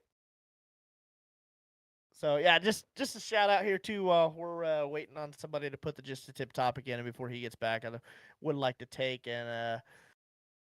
this time out to do a special thank you to all of our partners. Hedges Lawn Care and Landscaping. We want to thank him for everything that he does. If you go and talk to him, mention that Just Got Off Podcast. If you have anything done, it's 10% off. We want to thank Murray's Automotive Detailing and Performance for everything that they do. I think he said for, what was that, for the spring? It's like 10% off or 20% off. I think it was 20% off all details. Gray's Automotive, over in Shelbyville, Gray Auto. They have a garage in the back to work on your stuff, but they sell all new and used cars. So I want to thank them as well. They also said that if you buy a new or used car off of their lot, they will give 2 free oil changes after you purchase that if you mention the Just Got Off podcast. It's like $150 in savings. Yeah, the oil changes are crazy these days. I understand some people can do them by yourself, but if you get 2 free ones, why wouldn't you? So, yeah, so I don't know if I said that. I think I may have said the wrong city. Rex corrected me if I did. It is in Greenfield, Indiana. Yeah, so, but yeah, why would you not, if you do get a new vehicle, why would you turn down 2 free oil changes? So, pretty cool of them. Thank you to them. And then last but not least, we want to thank Nick Ooley with Roofs by Ooley. He's obviously been very present. Him and Matt both are big supporters of the show in more than one way. So big thank you to them for everything that they do to help us keep this thing rolling and Absolutely. let us have fun and we talk love that shit you guys are here. You guys a place, yeah, it allows you guys a place to come in here and talk shit too. So without getting shadow banned or your stuff taken down by normal Facebook posts. Yep. So,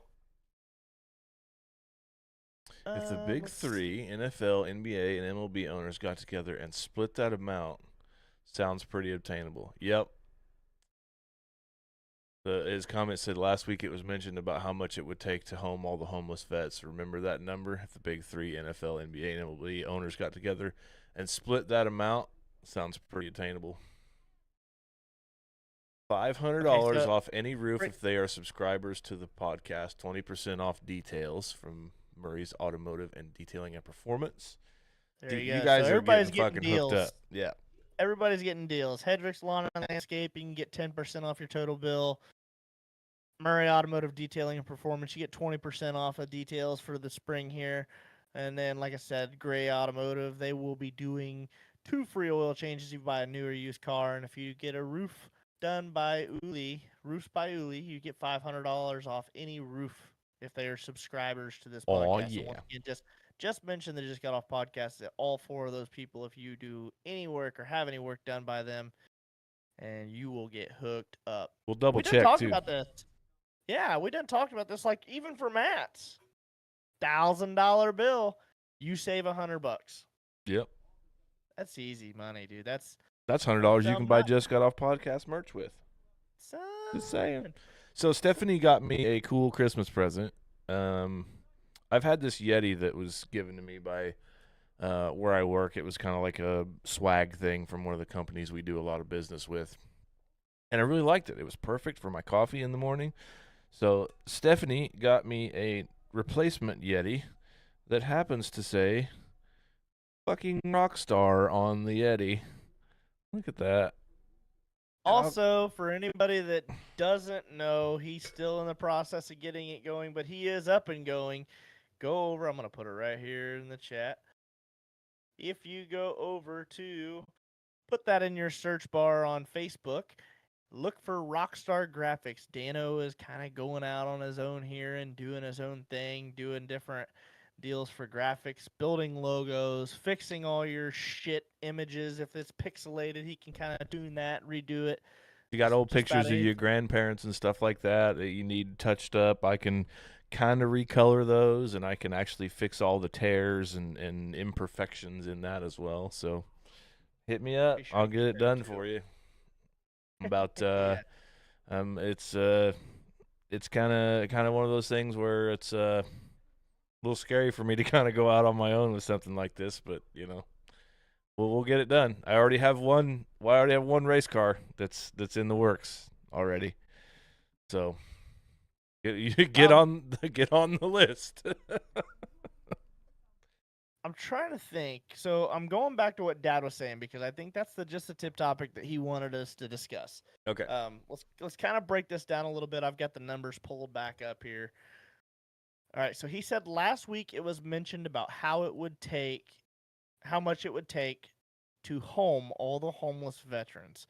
So the topic we discussed last weekend, that this country sent $165 billion to Ukraine for the war that they have going on. American money to Ukraine to help fund them, $165 billion. Yeah. And I gave a few examples of what that money could have went to and what it could have fixed. Some of that was Flint, Michigan's water supply. Some of it was the families that were affected by the Maui wildfires and ending all homelessness in America. It could have ended it 8 times. Dad was saying he's specifically honing in on the homeless vets. That number was, there's 82,000, roughly 82,500 homeless veterans in America right now. So with the $165 billion, we could have gave each homeless veteran $2 million cash. So now let's break down that last part. Remember that number. So $165 billion or $2 million per person. If the big three, NFL, NBA, MLB owners, all got together and split that amount. So what is he meaning by that? Taking their cap, their salary cap that they are allowed to pay their players? So basically all NFL teams cap salaries, all NBA cap salaries, all MLB cap salaries added together. So I would assume that he's probably talking about revenue from NBA, NFL, and the MLB. So the NBA's revenue at the end of 2022 was $10 billion. Okay, give me a minute. Let me get the old calculator out. Whoop, 10 billion. Okay. 18.6 billion for the NFL.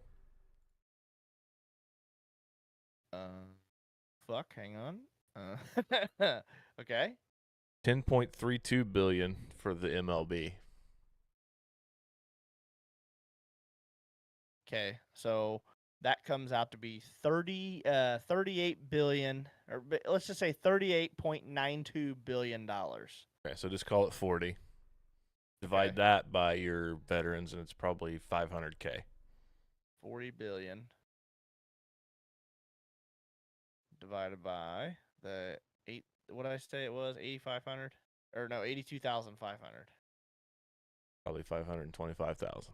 Yeah, it just comes up a little shy of $500,000 a piece. So $484,848 is what it came out to be. I don't know about you, man, but if we could give 82,000 people fucking $400,000, get them break even, get them back on their feet, that's fucking life-changing money for people. That's life-changing money. $40,000 is life-changing money for me. I mean, honestly.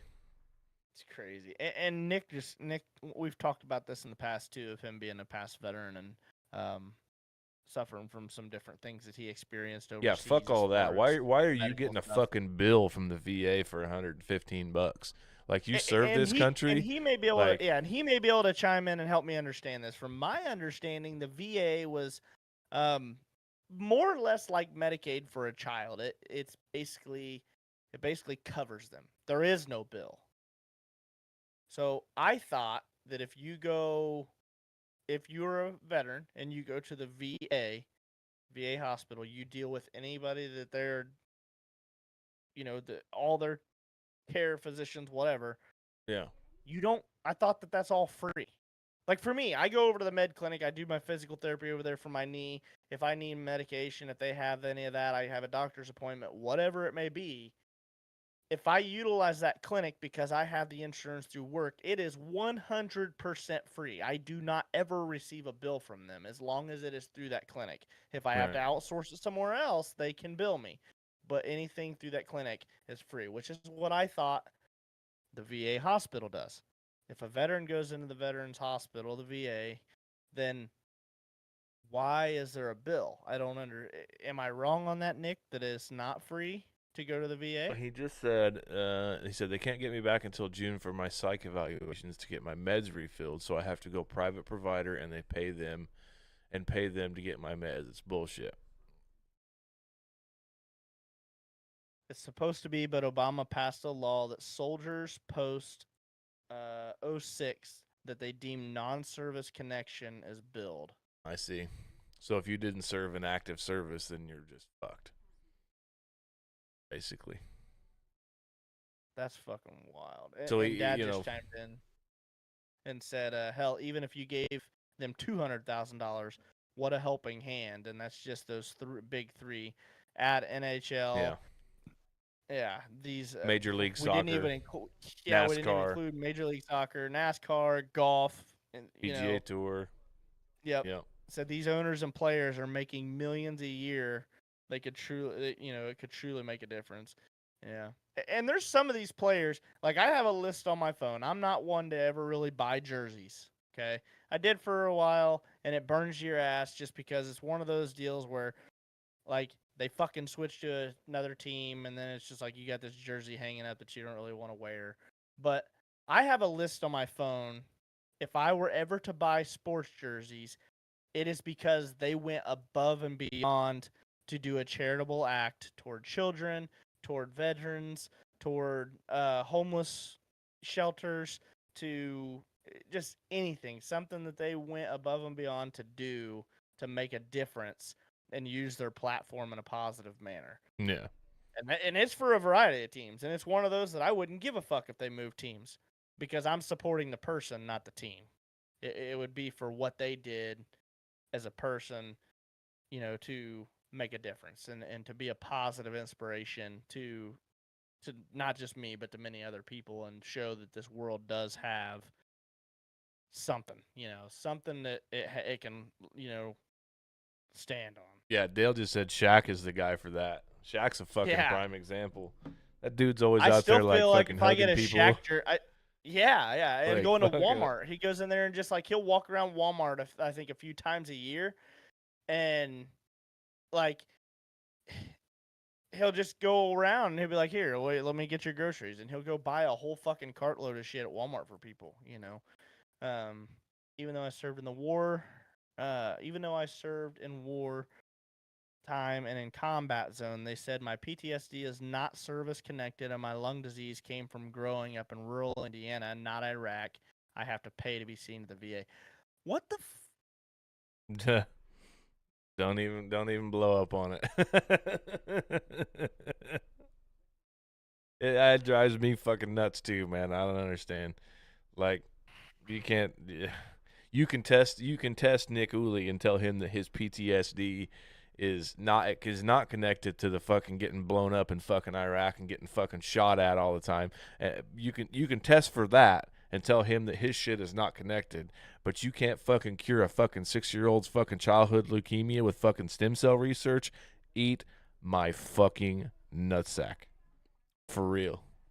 Makes no sense. That's all I'm gonna say. It makes zero sense. But then again, it makes all the sense in the world because the pockets of people get fucking lined with the fucking Benjamins when they do shit like that. And that's the thing. Bottom line. Here's where my thought process is with it. I don't give a shit if we go buy a slick bottom sled right now, hook Nick's ass up to the back of it, and tow him through the back of a fucking cornfield with an anhydrous tank spraying on the back of it. I don't care if that's where he gets his fucking lung disease from. Granted, that's very fucking stupid. Nobody do that, just for the record. But I don't give a shit if that's what he does. He served this fucking country. He did his time. Yeah. He did what he had to do. He made his volunteered for himself, for our country, for his family, for all of us that is sitting in this group chat discussing it, that is insanely pissed off and have your back, Nick. But it doesn't fucking matter what is wrong with him. He is one of those that stood out and he earned his time. Take care of those fucking people until they are no longer on this earth anymore. And then you know what? Take a little bit of lump sum over and give it to their fucking families. Yep. Quit fucking giving it to people that don't give two flying fucks about us over here. Nobody in fucking goddamn Ukraine ever looked over here to the United States and said, man, those fucking people need help. We should go over there and fucking help them. Nobody ever from over there fucking looked over here and said that. But we give them $162 fucking billion because they need to fight off the Russians. Whatever. Maybe if we kept $162 billion here, we could have fucking went over there and fucking punched Russia in the fucking face, and the shit would have been over with. Or we could have had World War III. But that's just me. Yeah. This is why I'm not the president. Okay, enough fucking politics. Jesus fuck. Yeah, we said no politics. Don't talk politics and fucking here we go. Right through there. Yeah, Nick said that's all I want is my health insurance back and my life insurance for my family. Fuck the money. Yeah. Yeah, and that's all it really boils down to. And I know there's a lot of people out there that did join the military because they truly care for this country, and because of the benefits that it once had to it. That it does take care of. They promise to take care of you. They promise to take care of your family. There was a big, life insurance policy that would help. The United States military is the biggest reneg on the fucking planet. It's the biggest fucking crawfish bet on the fucking face of the earth. Oh, you'll get $40,000 for college, but we won't give you anything else, and then we won't give you your $40,000. Fucking eat a well, dick. and then I heard that your sign-on bonus. One of my buddies went into the Army, and he said that your sign-on bonus isn't actually a sign-on bonus. Nope. Yes, it hits your account, but they pull all that right back out whenever you get all your equipment and your stationery. It offsets that cost. So basically, you join for free is what it is. Which you pay for all your stuff.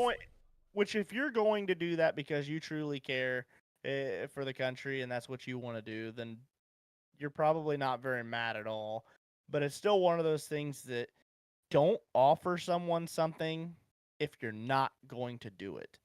If it doesn't hold water, then don't fucking even worry about it. Don't even mention it. Yep. Don't give all these people false hope and lie to them. See, but there you go. He just said he would sign on the dotted line again. That's the kind of guy Nick is. That's fucking nuts, man. Nick, we appreciate you. Thank you for your service. We appreciate the fact that you've fought to defend our freedom so that we can get on here and do the shit that we do on the Just Got Off podcast every Monday. Say the things that we need to say, even though Facebook will probably come back and slap us on the wrist at some point in time. It's guaranteed to happen once. Yeah, I mean, honestly, we've done a really good surprised job. we haven't fucking got it already. I'm keeping tally. This is our 47th episode, and we still have yet to have one take. And we cross-platform. We're on Facebook. We're on Twitch. We're on now Twitter tonight. YouTube. Whatever. Fuck that shit.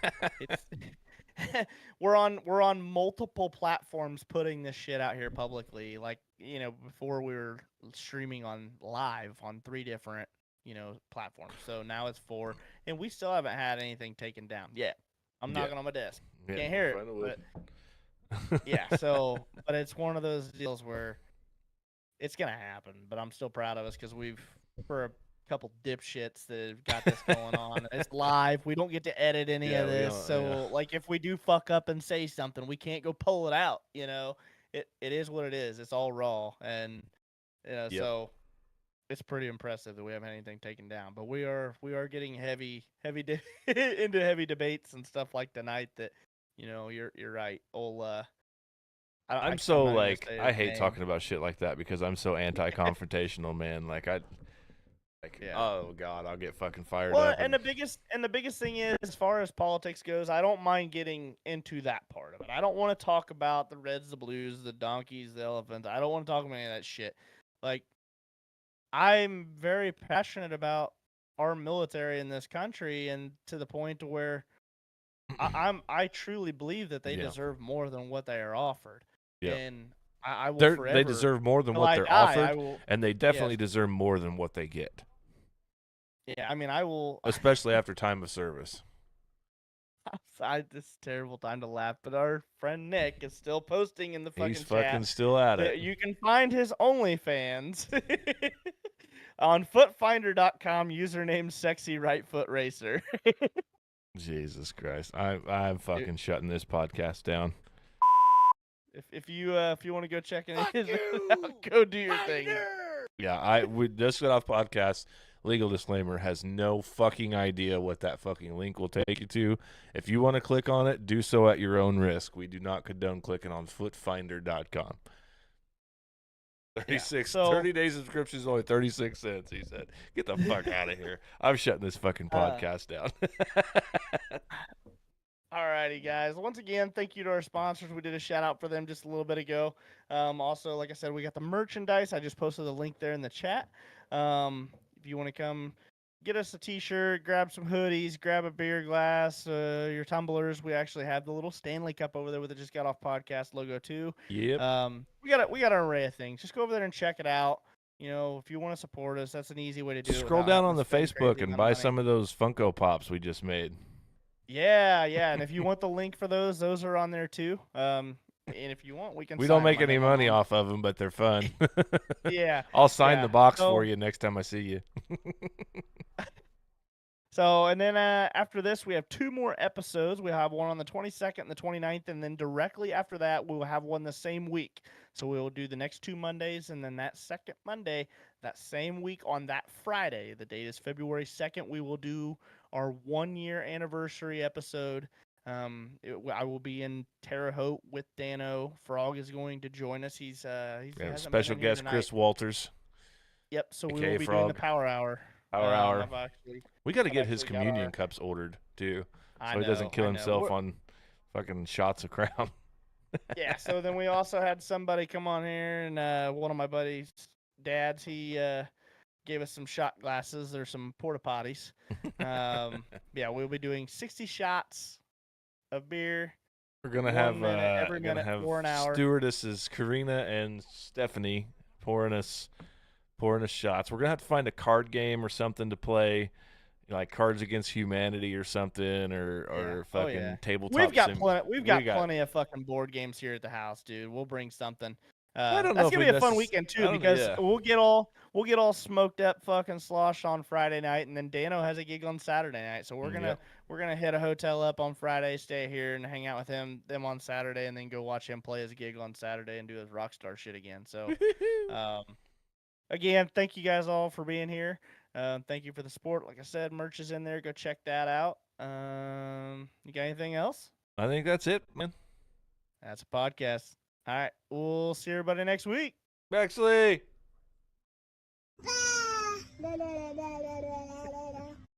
See ya. See you guys.